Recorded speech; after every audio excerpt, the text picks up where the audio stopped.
Há momentos no futebol em que o marcador conta uma história e tudo o que acontece à sua volta conta outra completamente diferente. Argentina 3, Argélia 0. No papel, limpo, claro. Uma demonstração de força dos campeões do mundo em título no primeiro jogo do Mundial de 2026 em solo norte-americano. Lionel Messi, com 38 anos, marca um hat-trick em Kansas City e iguala, numa única noite extraordinária, o recorde histórico de Miroslav Klose de 16 golos em mundiais. Devia ter sido a grande história positiva da semana de abertura do torneio. O maior jogador da sua geração a produzir uma última exibição imponente no maior palco do mundo, naquele que será quase certamente o seu último mundial. Um enredo que nem Hollywood teria conseguido escrever melhor. Mas 3 dias depois aconteceu algo que transformou esse 3-0 aparentemente limpo numa das disputas institucionais mais polêmicas que este torneio produziu até agora. A Federação Argelina de Futebol não convocou uma conferência de imprensa, não publicou nas redes sociais uma mensagem emocional para descarregar a frustração depois de um resultado difícil. Enviou uma queixa formal por escrito diretamente para a sede da FIFA, em Zurique, na Suíça, dirigida à comissão de arbitragem, identificando incidentes concretos, identificando jogadores concretos, identificando oficiais concretos e pedindo formalmente ao organismo que tutela o futebol que explique como as leis do jogo foram aplicadas naquela noite em Kansas City ou na leitura da Argélia, porque não foram. Isto não é uma reação normal depois de uma derrota por 3-0, é algo muito mais sério. E, para perceber por que é que importa tanto, é preciso olhar para os detalhes do que a Argélia está realmente a alegar, para o padrão mais amplo de controvérsias de arbitragem que já marcou os primeiros dias deste torneio, para o ambiente político que rodeia a própria FIFA, a entrada deste evento, e para aquilo que a história nos diz sobre o que as queixas formais das federações costumam alcançar quando chegam à FIFA. Comecemos pelo que diz a queixa, porque os detalhes são aqui enormemente importantes e vão muito além do momento que dominou as manchetes logo após o apito final. Segundo os meios argelinos, TSA e Competición, que citam fontes oficiais da federação, e segundo confirmação posterior da AFP e da Reuters, o protesto identifica formalmente vários incidentes. Todos envolvem jogadores da Argentina. Todos terão ficado sem a ação disciplinar adequada por parte do árbitro Szymon Marciniak e da equipa do VAR liderada pelo seu compatriota polaco Tomasz Kwiatkowski a partir do centro de revisão do torneio. O primeiro incidente, e aquele que explodiu de imediato nas redes sociais e nas transmissões desportivas em todo o mundo, aconteceu ao minuto 32 da primeira parte. Os pitões de Messi atingiram o capitão argelino Aissa Mandi, de trás, com a bota levantada, descendo do joelho para a barriga da perna. Mandi caiu no relvado. Precisou de assistência dentro de campo. Marciniak assinalou a falta, mas não mostrou cartão de cor nenhuma. Não parou o jogo para uma revisão formal junto ao monitor no relvado. A equipa do VAR analisou as imagens de vários ângulos e acabou por não recomendar qualquer revisão, considerando que não existia aquilo que o protocolo da FIFA descreve como erro claro e óbvio na decisão tomada em campo. O jogo prosseguiu. A Argélia atacou. Messi ficou em campo e acabou por completar o seu hat-trick histórico. A posição da Federação Argelina, apresentada formalmente na queixa escrita, é que esta era uma infração para cartão vermelho segundo as leis do jogo tal como estão redigidas. Uma entrada perigosa por trás, com a bota levantada e contato na perna de um adversário, constitui falta grosseira segundo as orientações disciplinares da FIFA, e a falta grosseira implica expulsão automática. A federação defende que a tecnologia do VAR existe precisamente para corrigir este tipo de erro decisivo, capaz de alterar um jogo, e que a ausência de intervenção, neste caso, representa uma falha fundamental no objetivo central do sistema. É aqui que uma voz independente de especialistas se torna importante. Um analista sênior de arbitragem, ouvido por vários canais depois do jogo, disse de forma clara que, embora o lance provavelmente não ultrapassasse o limiar de um vermelho evidente segundo os rígidos protocolos atuais de intervenção do VAR, era sem dúvida um amarelo por mostrar. Citação: tendo em conta todos estes fatores, o cartão amarelo teria sido a decisão mais adequada. O lance não cumpre os critérios de um vermelho evidente, e foi por isso que o VAR decidiu não intervir, mas é 100% um cartão amarelo que ficou por mostrar. Fim de citação. Essa declaração revela algo importante. Mesmo as vozes mais próximas do processo admitem que a resposta disciplinar nessa noite foi insuficiente. O debate não é se Marciniak acertou em tudo. O debate é até que ponto errou. O segundo incidente recebeu muito menos atenção pública do que a entrada de Messi, mas a queixa da Argélia pode considerá-lo igualmente grave do ponto de vista legal das leis do jogo.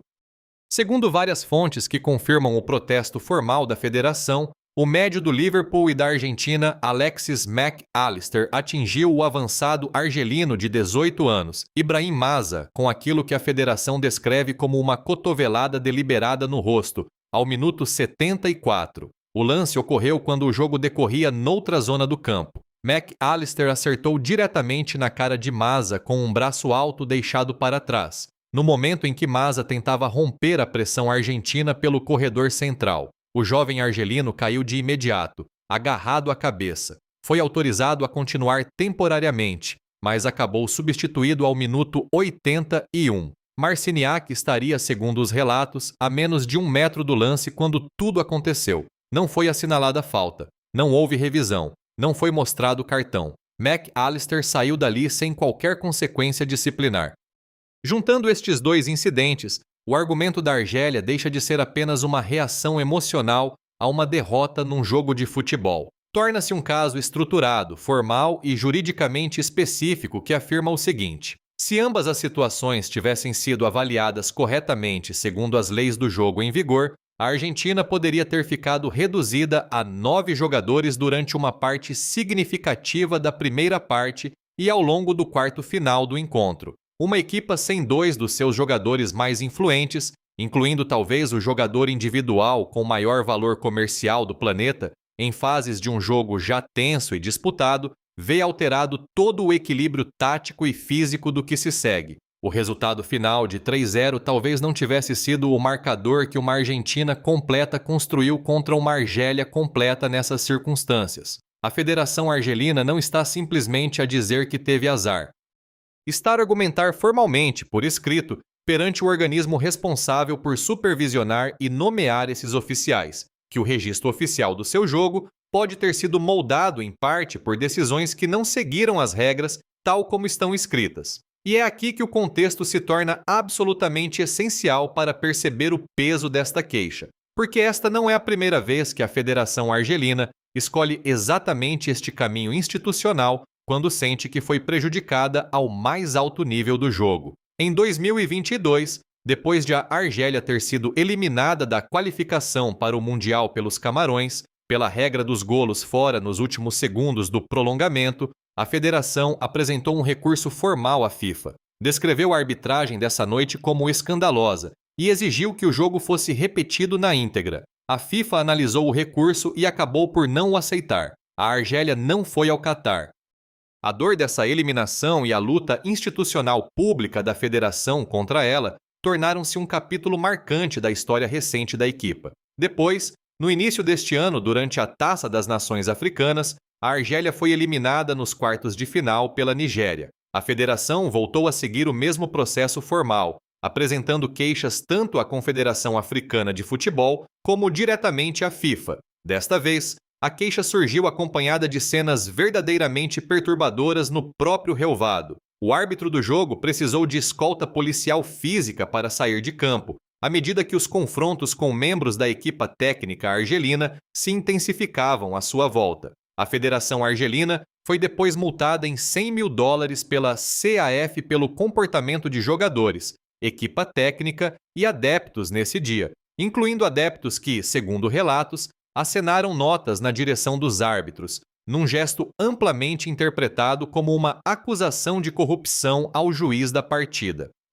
O recurso da Argélia contra essas sanções ainda estava formalmente pendente quando este Mundial começou. Esse padrão de comportamento importa porque diz algo essencial sobre a instituição que agora apresenta esta nova queixa. A Federação Argelina contestou formalmente decisões de arbitragem em 3 grandes torneios em menos de 4 anos, um play-off de qualificação para o Mundial em 2022. um campeonato continental no início deste ano e agora um jogo da fase de grupos do Mundial de 2026. Seja qual for a opinião sobre o mérito individual de cada queixa, a consistência e a persistência institucional deste padrão sugerem uma organização que acredita realmente enfrentar um problema estrutural recorrente nos maiores palcos do desporto, não uma direção à procura de alguém para culpar depois de uma má noite. E é aqui que a história se torna muito maior do que a Argélia contra a Argentina, porque a queixa da Federação Argelina não existe isolada de tudo o resto que está a acontecer à volta da arbitragem neste torneio específico. Na verdade, é a terceira grande controvérsia de VAR de toda a semana de abertura, e estão a acumular-se de uma forma que começa a formar um padrão próprio. A primeira surgiu no jogo entre a Suíça e o Catar, que terminou empatado a 1 golo na área da Baía de São Francisco. Foi assinalado um pênalti a favor da Suíça, e a decisão foi mantida após uma revisão do VAR por fora de jogo. A prova visual decisiva dessa revisão, as linhas de animação específicas que confirmavam a decisão, nunca foi disponibilizada ao público que assistia em todo o mundo. A FIFA emitiu depois um comunicado a reconhecer que uma breve falha técnica tinha impedido a geração do gráfico animado que mostrava a posição legal. Insistiu que o fluxo de trabalho do VAR não tinha sido afetado e que a decisão seguiu o procedimento normal. Mas comentadores como Gary Neville disseram em direto que o lance lhes pareceu mal decidido e que a FIFA devia ao público global provas visuais muito mais claras para o justificar. Ian Wright descreveu a falta de transparência em torno da decisão como escandalosa e disse que o organismo parecia simplesmente fazer o que queria, independentemente do escrutínio que recaía sobre ele. A segunda controvérsia foi o próprio incidente de Messi, amplamente debatido por comentadores e antigos profissionais em várias plataformas, antes mesmo de a Federação Argelina ter apresentado qualquer queixa formal. Nedum Onuoha, formado na academia do Manchester City, ao ver as mesmas repetições disponíveis para todos os espectadores em casa, disse em direto que a entrada devia ter sido punida com cartão vermelho e que a decisão alimentava diretamente uma narrativa mais ampla, a de que as maiores estrelas individuais do futebol recebem um tratamento diferente e mais tolerante do que todos os outros jogadores no relvado ao mesmo nível competitivo. Thierry Henry, a trabalhar como comentador na cobertura televisiva do torneio, reconheceu abertamente que muitas pessoas acreditavam genuinamente que Messi devia ter sido expulso nessa noite, no que é tecnicamente parte da sua campanha de despedida dos mundiais aos 38 anos. E houve um terceiro incidente, totalmente separado das situações de Messi e McAllister, que acrescentou uma camada inquietante à semana de abertura do torneio.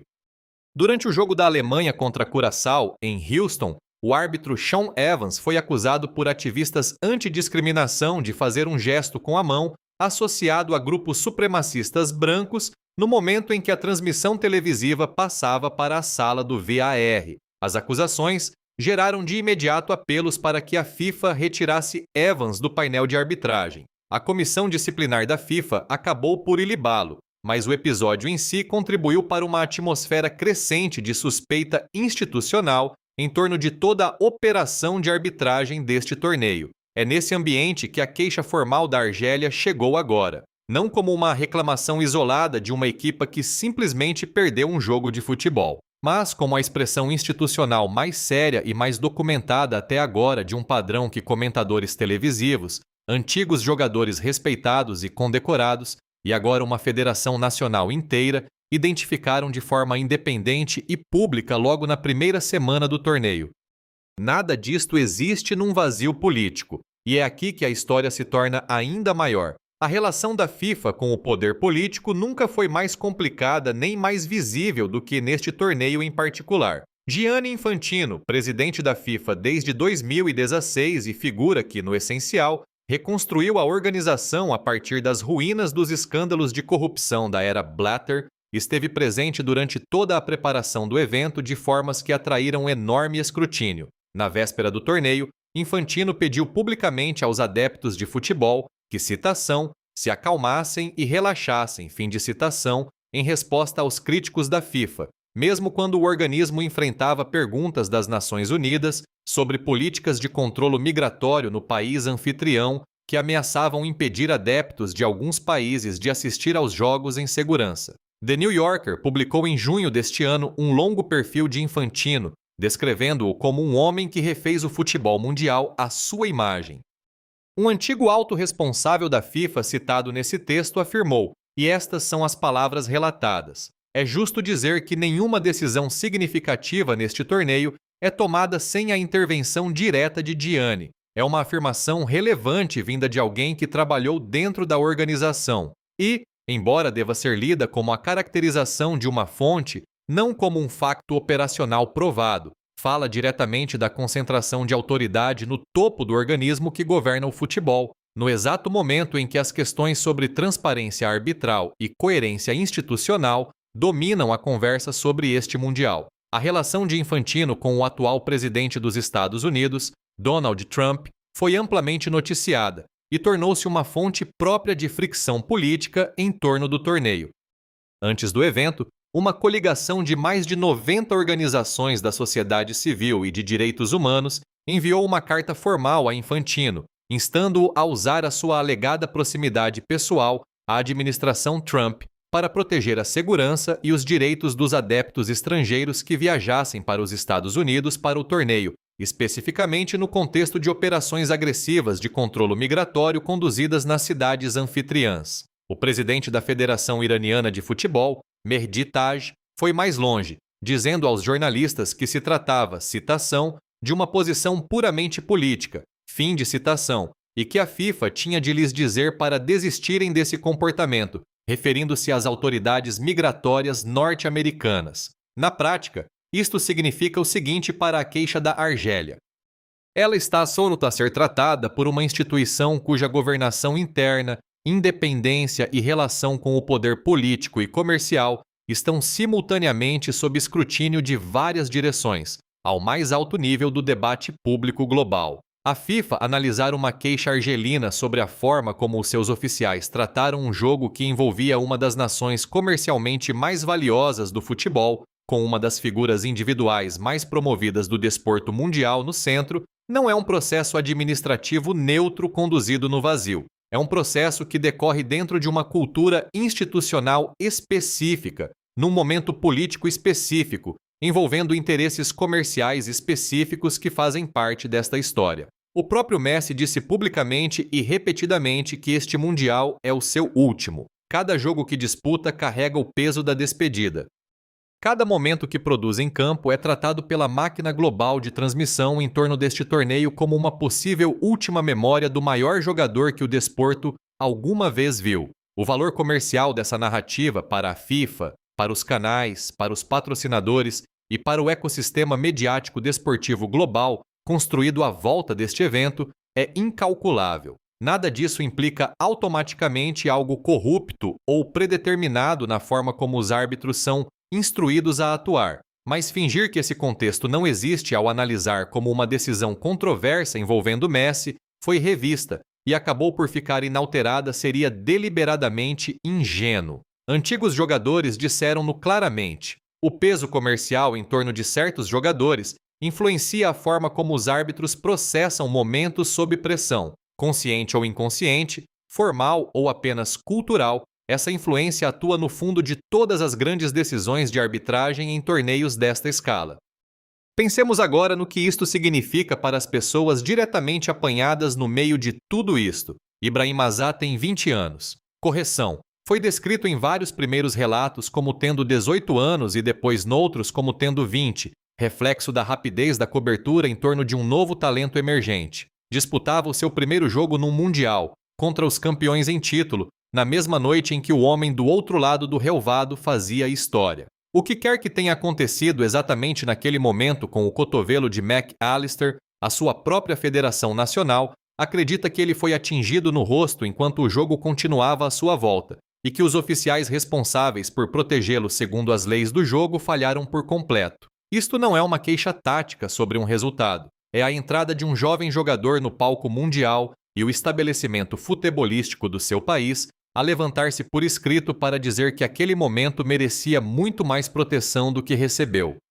Aissa Mandi é o capitão da Argélia e um dos jogadores mais experientes do plantel. Caiu no relvado. Precisou de assistência. O seu selecionador viu a repetição no banco e percebeu o que tinha acontecido. Todo o banco argelino explodiu na direção do árbitro a exigir cartão. Todo o estádio ouviu esses protestos, e nada disso alterou o desfecho. Para os adeptos argelinos que acompanharam esta equipa através de uma eliminação dolorosa atrás de outra nos últimos anos, este último jogo e esta nova queixa encaixam perfeitamente em tudo o que já testemunharam. Camarões em 2022, Nigéria no início deste ano, e agora Kansas City. Um padrão de convicção genuína de que os maiores momentos contra os adversários maiores e mais significativos do ponto de vista comercial não são arbitrados com o mesmo rigor e a mesma transparência aplicados a jogos disputados mais abaixo na pirâmide do futebol, longe das luzes mais intensas e das maiores audiências globais.